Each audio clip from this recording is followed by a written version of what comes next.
If you've ever been told you're in denial or just projecting, you've heard of defense mechanisms.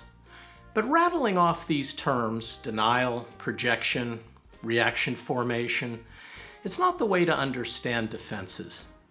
Even my psychiatry residents, the ones I teach, start with a list of defenses to memorize when they begin to learn about therapy. That's the wrong starting point. It's not important to be able to identify specific named defenses or to memorize their names. The point is to understand why your mind uses defense mechanisms and the trade-off or compromise they represent, what they're costing you. In my last video, I made the case that overthinking is one of those defenses.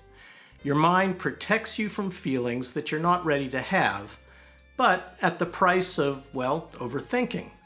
It's a good example, but today I'll focus on defenses in general. I'm Dr. Stephen Reedboard, a longtime psychiatrist and psychiatric educator, and this is More Than Meds. Defense mechanisms are unconscious strategies the mind uses to manage anger, shame, grief, and other emotions that are upsetting or painful. Defenses are basically the mind's immune system, fending off threatening feelings. Defenses mostly operate outside awareness. In fact, if they work really well, they can be invisible. But usually they're less than perfect and allow some anxiety or other unpleasant emotions to leak through. Everyone uses defense mechanisms. When I first meet a new patient, one of the things I do is I try to notice what defenses they use. This isn't a gotcha game. You're using a defense. It's how I come to understand them as a person. I use defenses too. Everyone does. You could even say that what we call personality largely consists of the unique mix of defense mechanisms any given person uses. I want to talk about defenses in general today, but 3 examples of defenses will help illustrate things. I already talked about 2 of them in other videos. Intellectualization, a classic defense mechanism, was prominently featured in my recent video on overthinking. Basically, this is crowding the mind with so many facts and figures that feelings get lost in the shuffle.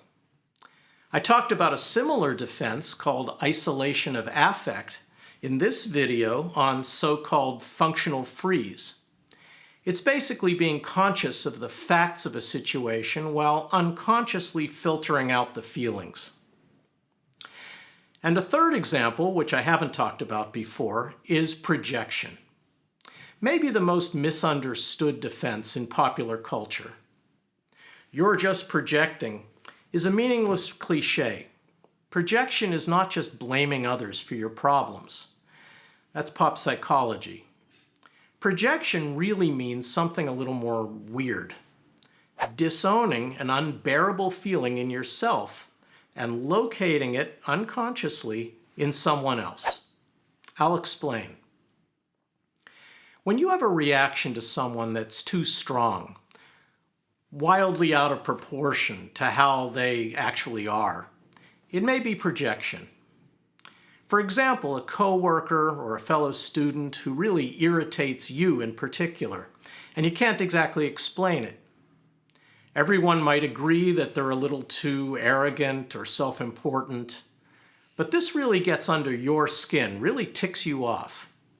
Projection is the possibility, it's just a possibility, that some part of you shares that trait of arrogance, but you disown it, and that's what makes your reaction so charged. You deny it in yourself, you magnify it in the other person, and then you have a strong reaction to that projected feeling or trait. Another example would be someone who can't see their own anger, but detects anger instantly in everyone else. We could say they're projecting their anger onto others. Defenses are our mind's way of easing or avoiding painful or unacceptable feelings. They protect us from feeling emotionally overwhelmed or even incapacitated. So defenses are important. They're essential, really. That's why we all have them. But as I mentioned, defenses are a compromise, a trade-off. Let's talk about that. Defense mechanisms filter out part of the full experience of life. Our feelings, good, bad, strong, or weak, are part of that full experience. Some pop psychology on social media naively claims that all such filtering, all defenses, are a mistake, that you need to embrace all your feelings fully, and that defenses are something you can choose to turn off. That's wrong on two counts. First, defenses are not a conscious choice. You can't turn them on or off. And second, we need at least some emotional defenses to live with ourselves and with others. A more nuanced and accurate way to look at this is that defenses differ in how much of the full emotional experience of life they allow us. Some defenses and some personalities, which, as I mentioned, are largely collections of defenses, are healthier than others. And by healthy, I mean ones that lead to a satisfying, fulfilling life. As I mentioned in my last video, this partly depends on the level or maturity of the defenses a person usually uses. Defenses that we think of as more primitive, immature, or low level don't tend to lead to a satisfying, fulfilling life, as well as mid-level defenses do. And those, in turn, don't tend to lead to a satisfying, fulfilling life, as well as mature or high-level defenses. Many lists of defense mechanisms, like this one I'm showing you now, divide them up this way: low, medium, high, or immature, medium, mature. But what defines these levels? The answer is how much of the full emotional experience of life they filter out or let through. And that depends on how much protection the person's mind feels it needs. Denial and projection are strong but crude filters, low-level defenses. With those defenses, feelings aren't recognized at all.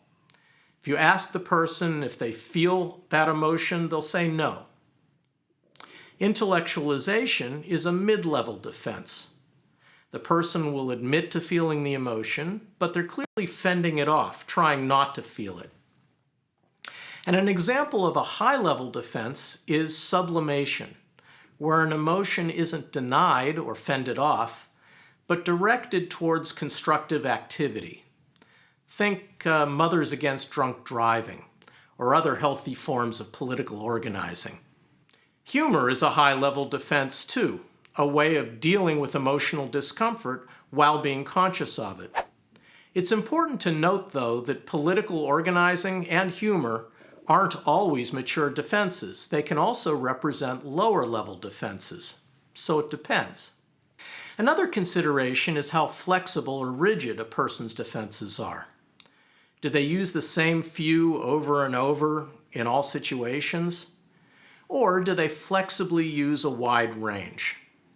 For example, a YouTube commenter asked me recently whether first responders use isolation of affect, a defense mechanism, in order not to be overwhelmed by their feelings at work. And the answer is yes, they do.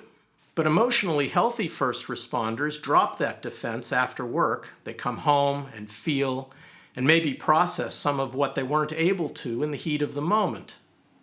The ones who don't do that, the ones who are stuck isolating their affect all the time, suffer burnout, depression, alcoholism, and so forth. Because their feelings are eating away at them from the inside, unexpressed. What is the cost of low-level or always-on defenses? Emotions motivate and inform us about ourselves. So filtering them out can leave us unmotivated and less informed about what would really make us happy or satisfied. Filtering out emotions can make life dull and pointless. It can inhibit career advancement, romance, and friendships, and make others feel that it's hard to know the real you because they're not seeing your feelings, a fundamental part of who you are. Projection is especially costly in relationships since, by definition, it operates between people and usually drives them apart. The imperfection of defenses, the fact that they don't work perfectly, can give rise to anxiety or depression, emotional compromises that Freud recognized over a century ago, as well as other means to avoid painful feelings like alcohol, drugs, and other addictive behaviors to bury feelings. If you can't choose to turn your defenses on or off if they operate unconsciously, are you just stuck with them? Fortunately, you're not. Defenses, and actually your whole personality, your collection of defense mechanisms, can change for the better when your mind feels safe enough to let go of lower-level defenses in exchange for higher-level ones. We can put ourselves in interpersonal situations that, over time, feel emotionally safe enough to allow this. That can happen in everyday life when a healthy, strong friendship or a loving partner helps you be your best self. Others may notice you're not as rigid or quote-unquote defensive.